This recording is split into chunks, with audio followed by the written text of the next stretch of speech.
के रूप में हम लोग बात करेंगे डाइजेस्टिव सिस्टम। डाइजेस्टिव सिस्टम किसका? कॉकरोच का। चलिए, कॉकरोच में जो डाइजेस्टिव सिस्टम होता है वह उसके मोड ऑफ न्यूट्रिशन के हिसाब से रहता है। मोड ऑफ न्यूट्रिशन बोले तो कि कॉकरोच जो होता है वो ओमनिवोरस होता है। ओमनिवोरस का मतलब जो प्लांट प्रोडक्ट भी खाएगा और एनिमल प्रोडक्ट को भी खाएगा। चलिए, इसके डाइजेस्टिव सिस्टम को हम लोगों ने क्या किया है कि 3 भागों में बांट दिया है। इसका जो डाइजेस्टिव सिस्टम हो रहता है वो कैसा रहता है? एलिमेंट्री कैनल के रूप में, एलिमेंट्री कैनल के रूप में रहता है। चलो भाई ठीक है, समझ गए। और दूसरा पॉइंट क्या बोलेंगे, इसके डाइजेस्टिव सिस्टम को 3 भागों में बांटे हम लोग। एक पहला भाग होता है फोरगट, दूसरा होता है मिडगट और तीसरा होता है मिडगट चाहे एंडगट। ठीक है, आगे का, बीच का और पीछे का। अब हम बात करेंगे इसके फोरगट के बारे में। सर फोरगट क्या होता है समझाइए। फोरगट डाइजेस्टिव सिस्टम का एक भाग है जो एक्टोडर्म से बना रहता है। किससे बना रहता है? एक्टोडर्म से बना रहता है। और इसमें एक खास चीज पाई जाती है। क्या पाई जाती है? इसका जो फोरगट होता है वह काइटिनियस होता है, जिसे हम लोग क्यूटिकल भी कहते हैं, यानी काइटिन की बनी इसमें परत पाई जाती है। चलो भाई समझ गए इसके बारे में। अब इसके भाग होते हैं, यानी कि फोरगट के भाग। जब आप नोट्स बनाएंगे तो लिखेंगे, हेडिंग लगाएंगे फोरगट के भाग।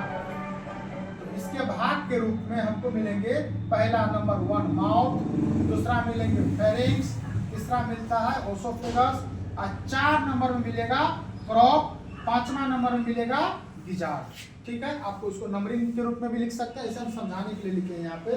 तो माउथ हो गया इसका पहला पार्ट। ठीक है, माउथ का क्या काम है? भोजन ग्रहण करने में मदद करना। ठीक है, और इससे ज्यादा कुछ नहीं। फेरिंक्स का क्या काम है? जो आप भोजन लिए ना उसको आगे भेजना। किससे भेजना? ओसोफेगस से भेजना। फिर ओसोफेगस का क्या काम है? भोजन लेके, जैसे हम लोग का ये रहा ओसोफेगस, भोजन ले लिया और पेरिस्टाल्टिक मूवमेंट के द्वारा पेट को दे दिया। उसी तरह से क्रॉप, क्रॉप क्या है? कॉकरोच का एक पेटनुमा रचना है, उसको भेज दिया। तो क्रॉप में क्या होता है? देखिए, क्रॉप का एक लाइन आप लोग याद रखिएगा, यहाँ पे भोजन जो होता है ना वो अस्थायी रूप से, क्या रूप से?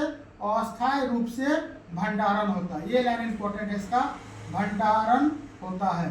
कोई पूछा क्रॉप में क्या होता है सर? तो क्रॉप में जो भोजन होता है अस्थायी रूप से भंडारण होता है। ठीक है, अब क्रॉप से भोजन कहाँ चला जाएगा? गिजार्ड में। गिजार्ड की थोड़ा सा रचना पढ़ लेते हैं, गिजार्ड में क्या क्या है, उसका इसका काम भी पढ़ लेंगे। देखो, गिजार्ड को हम लोग प्रोवेंट्रिकुलस भी बोलते हैं। इसका जो परत होता है ना वो मोटा होता है, थिक सर्कुलर मसल्स नुमा होता है, मोटी पेशीय दीवार। और इसके अंदर जो है 6 की संख्या में काइटेनियस टिथ पाए जाते हैं। और जैसे हमको टिथ मिला तो टिथ का क्या काम है? भोजन को कट करना, ग्रिंड करना, यही सब काम है। तो भोजन को ये क्या करेगा? ग्रिंडिंग करने का काम करता है और छानने का भी काम करता है। किसके मदद से? 6 काइटेनियस टिथ के मदद से। ये काम किसी में हो गया? गिजार्ड में हो गया। क्रॉप में क्या हो गया? क्रॉप में भोजन अस्थायी रूप से भंडारण हुआ। और क्या होता है देखो, हाँ, फेरिंक्स में सेलिवरी ग्लैंड पाए जाते हैं, यहाँ से सलीवा निकलता है और कुछ हद तक यहाँ भी पाचन होता है। चलिए, अब मेरा फोरगट की कहानी खत्म। इससे क्वेश्चन क्या पूछेगा? क्वेश्चन पूछेगा कि क्रॉप में क्या होता है सर? क्रॉप में भोजन अस्थायी रूप से भंडारण होता है। गिजार्ड में, यानी 6 काइटेनियस टिथ कहाँ पाया जाएगा? ऑप्शन रहेगा क्रॉप में, गिजार्ड में, ओसोफेगस में। आंसर देंगे गिजार्ड, यानी कि प्रोवेंट्रिकुलस में 6 काइटेनियस टिथ पाया जाता है। टिथ का काम मालूम है, ग्राइंडिंग करेगा, बैटिंग करेगा, यही सब करेगा। अब आइए मिडगट में।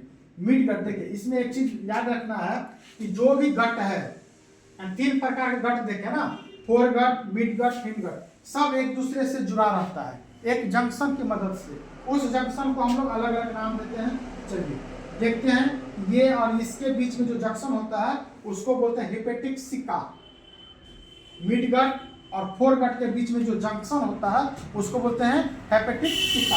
उसके बारे में आगे बात करेंगे, पहले मिडगट का कुछ पॉइंट याद कर लेते हैं। 2 पॉइंट होगा मुश्किल से। जैसे इसका देखो, ये एक्टोडर्म से बना था तो ये इंडोडर्म से बना रहेगा। इसमें काइटिन मिला था, इसमें काइटिन की परत नहीं होती है। 2 बातें हो गई किसके बारे में? मिडगट के बारे में। इसका मेन काम क्या होता है देखिए, मिडगट में होता क्या मुख्य रूप से? मिडगट में सर भोजन का पाचन होता है। मेन पाचन कहाँ होता है हम लोग में? स्मॉल इंटेस्टाइन में। और कॉकरोच में क्या होगा? मिडगट में। तो पाचन एवं अवशोषण का स्थान भी कहा जाता है किसको, मिडगट को। आगे देखिए इसके जंक्शन पॉइंट के बारे में पढ़ लिए थे, कौन था, हेपेटिक सिका, इसको बोलते हैं हेपेटिक सिका। और इसी की मदद से गैस्ट्रिक जो डाइजेस्टिव एंजाइम्स होता है वो भी रिलीज होता है और भोजन को पचाने में मदद करता है।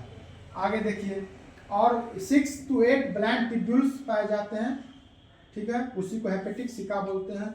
और इसका काम क्या है, भोजन को पाचन करना। तो मिड गट में मुख्य रूप से क्या हो गया, भोजन का डाइजेशन हुआ एवं एब्जॉर्प्शन हुआ। चलिए अब आगे देखते हैं। आगे में लास्ट पार्ट आता है हिंडगट। हिंडगट का मतलब होता है कि सबसे पीछे का गट जिसमें भोजन पचेगा कम, अवशोषण का कुछ काम होगा और अपचित भोजन बाहर निकलेगा। तो हिंडगट की जो विशेषता है वो क्या है कि इसका जो, यहाँ देखिए एक्टोडर्म से बना था, ये भी किससे बना रहता है, एक्टोडर्म से। ये भी किससे बना रहेगा, एक्टोडर्म से बना रहेगा। और इसमें काइटिन की परत भी मिलेगी, बिल्कुल फोरगट की तरह। इसमें भी काइटिन का परत देखने को मिलेगा हमको।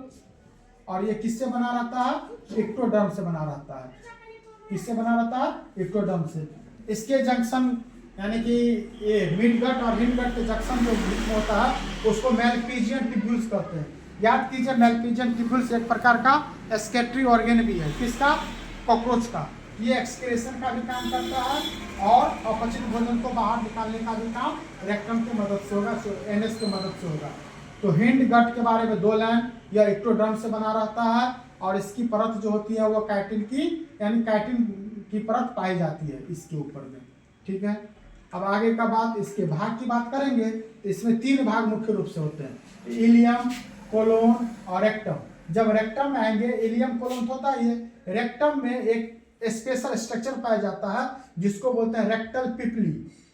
रेक्टल पिपली, रेक्टल पिपली का काम है कि वाटर प्लस सॉल्ट को रीएब्जॉर्प्शन करना, रीएब्जॉर्प्शन करना।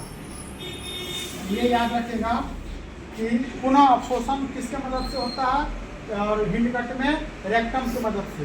उसमें रेक्टम में कौन से स्ट्रक्चर की मदद से, रेक्टल पिपली की मदद से। जब ये रीएब्जॉर्प्शन हो जाएगा तो जो अपचित भोजन होगा वो एनस के द्वारा बाहर निकल जाएगा। हो गया कहानी खत्म डाइजेस्टिव सिस्टम की। चलिए, तो आज हम लोग ने कॉकरोच का क्या पढ़े, डाइजेस्टिव सिस्टम पढ़े, ठीक है। कल इसका हम लोग रिप्रोडक्शन पढ़ेंगे।